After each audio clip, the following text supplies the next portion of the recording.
Drama serial गुड्डी के इस episode में आप देखेंगे कि नासिर जो है बहुत ज़्यादा परेशान हो जाता है। जैसे ही वो देखता है कि गुड्डी यहाँ पे मौजूद नहीं है और वो कहता है हमजा से मुझसे बहुत बड़ी गलती हो गई। आखिर मैं इतनी बड़ी बेवकूफ़ी कैसे कर सकता हूँ। मैंने तो अपनी तरफ से गुड्डी को बड़े सेफ मुकाम पर पहुँचाया था, लेकिन मुझे क्या पता था कि लोग इस कदर ज़ालिम हैं। क्योंकि वहाँ से ही उसको पता चलता है कि ये लोग किस किस्म के थे, जिस पर वो काफ़ी हैरान हो जाता है और सोचता है कि मैंने क्या बचाया इन लोगों को उन लोगों से। मुझे क्या पता था कि सैफ़ी ही ये हरकत कर डालेगा, क्योंकि इन सब चीज़ों में सैफ़ी ही शामिल है और उसने ही सब कुछ किया है। दूसरी तरफ आप देखेंगे कि सैफ़ी कहता है कि तुम ये मत समझना कि सब कुछ मेरे हाथ से निकल गया है, वही अभी भी सब कुछ मेरे हाथ में ही है और गुड्डी मेरे हाथ में ही है, परेशान होने की कोई ज़रूरत नहीं है। बस पैसों का इंतज़ाम करो, सब कुछ तुम्हारे हाथ में आ जाएगा। लेकिन जी आप देखेंगे कि औरंगज़ेब अब अटक चुका है और कहता है कि मुझे इनसे कोई भी लेना देना नहीं है।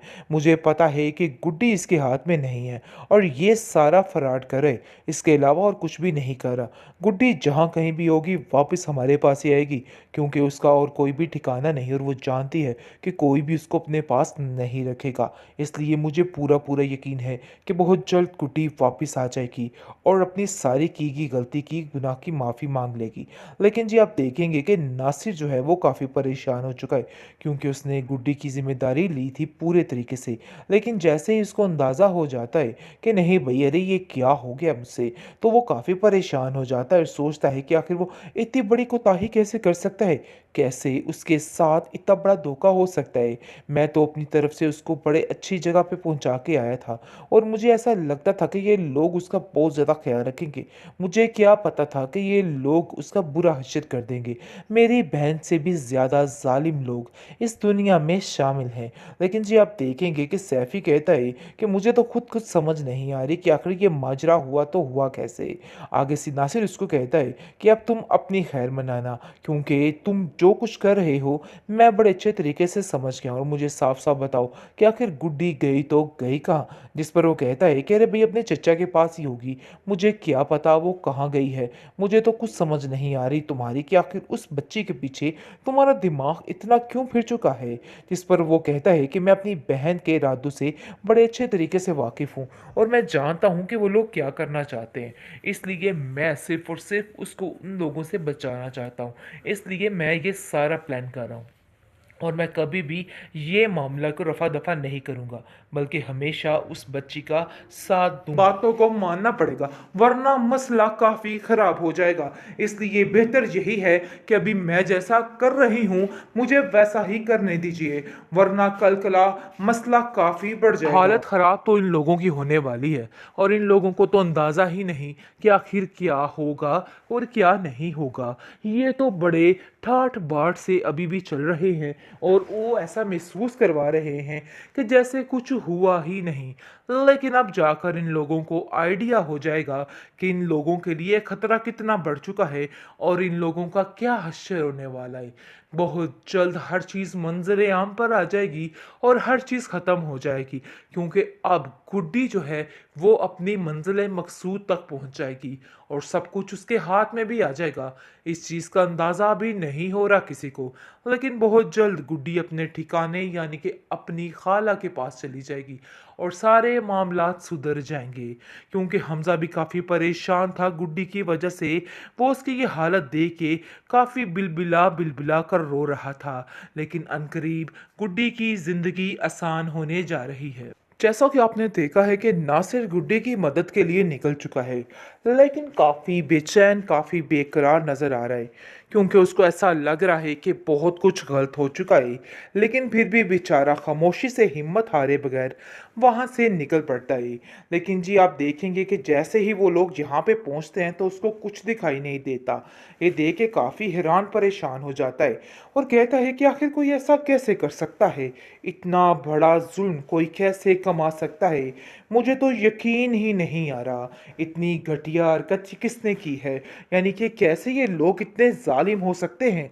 मैं क्या करूं। जिस पर हमजा कहता है कि आपको सैफी बाबा पे यकीन नहीं करना चाहिए था, आपने बहुत बड़ी गलती कर दी उन पे यकीन करके।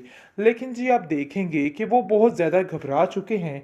बहुत परेशान हो चुके हैं कि आखिर क्या किया जाए और क्या ना किया जाए। लेकिन हिम्मत नहीं हारेगा नासिर, वो उसका पीछा करेगा और उसको ढूंढ ही निकालेगा। लेकिन सैफी काफ़ी हैरान परेशान है। आप देखेंगे कि सोबिया के शोहर को कॉल करता है और कहता है कि बहुत ही गलत हो गया कुछ, जिस पर वो उसको कहती है कि आखिर क्या हो गया। यानी कि वो उसको बताता है कि अब आप लोगों की जान काफ़ी खतरे में है, बेहतर यही है कि यहाँ से निकल पड़ो और ऐसी जगह जहाँ जाओ जहाँ पर आपको कोई ढूंढ ना सके, क्योंकि नासिर अब आप लोगों को नहीं छोड़ने वाला। जिसको सुनकर वो वहाँ से अपना रास्ता ही बदल लेंगे। और आप देखेंगे कि बहुत ज़्यादा गुड्डी की वजह से हलचल मच चुकी है, क्योंकि अब तंग आ चुका है औरंगजेब और कहता है इस लड़की ने पूरे घर में आफत मचा रखी है। ऐसा लगता है कि हर चीज़ तहस नहस होकर रह गई है, हर चीज़ का उल्टम पलटम हो चुका है। आखिर ये लड़की है क्या? इसको एक दफ़ा मिल लेने दो, देख लेना कि इसका मैं क्या हश्र करता। जिसको सुनकर उसकी बीवी कहती है कि बस ये बात तो तय है कि अब हमें सैफी बाबा से बचना होगा, क्योंकि वो हमारे लिए बहुत खतरनाक साबित हो सकता है। मुझे तो ऐसा लग रहा है कि जैसे वो बंदा जानबूझकर ये सब कुछ कर रहा है और हमें फंसवाने की कोशिश कर रहा है। बस जितनी जल्दी हो सके इन लोगों से छुटकारा हासिल कर लो, क्योंकि मुझे नहीं लगता है कि हमारी ज़िंदगी में आगे कुछ सुकून आने वाला है। सब कुछ खराब, सब कुछ तहस नहस हो जाएगा, हमारे हाथ कुछ भी नहीं आएगा। बहुत परेशानी का आलम है बेचारों के लिए। चीखती चिल्लाती शाजिया अब समझ चुकी है कि उसका दी एंड होने वाला है। लेकिन जी आप देखेंगे कि अभी भी उसके ये करतूत ख़त्म नहीं होने वाले, बल्कि अभी भी वो वहीं की वहीं अटकी रहेगी और कहेगी कि मुझे किसी बात से कोई फ़र्क नहीं पड़ता। देख लेना कि इन लोगों का मैं वो हश्र करूँगी कि ये लोग याद रखेंगे। बहरहाल अब देखेंगे कि अब हालत ख़राब तो इन लोगों की होने वाली है, और इन लोगों को तो अंदाज़ा ही नहीं कि आखिर क्या होगा और क्या नहीं होगा। ये तो बड़े ठाठ बाट से अभी भी चल रहे हैं और वो ऐसा महसूस करवा रहे हैं कि जैसे कुछ हुआ ही नहीं। लेकिन अब जाकर इन लोगों को आइडिया हो जाएगा कि इन लोगों के लिए खतरा कितना बढ़ चुका है और इन लोगों का क्या हश्र होने वाला है। बहुत जल्द हर चीज़ मंजर आम पर आ जाएगी और हर चीज़ ख़त्म हो जाएगी, क्योंकि अब गुड्डी जो है वो अपनी मंजिल मकसूद तक पहुंच जाएगी और सब कुछ उसके हाथ में भी आ जाएगा। इस चीज़ का अंदाज़ा अभी नहीं हो रहा किसी को, लेकिन बहुत जल्द गुड्डी अपने ठिकाने यानी कि अपनी खाला के पास चली जाएगी और सारे मामलात सुधर जाएंगे। क्योंकि हमज़ा भी काफ़ी परेशान था गुड्डी की वजह से। वो उसकी ये हालत देख के काफ़ी बिलबिला बिलबिला कर रो रहा था। लेकिन अनकरीब गुड्डी की ज़िंदगी आसान होने जा रही है।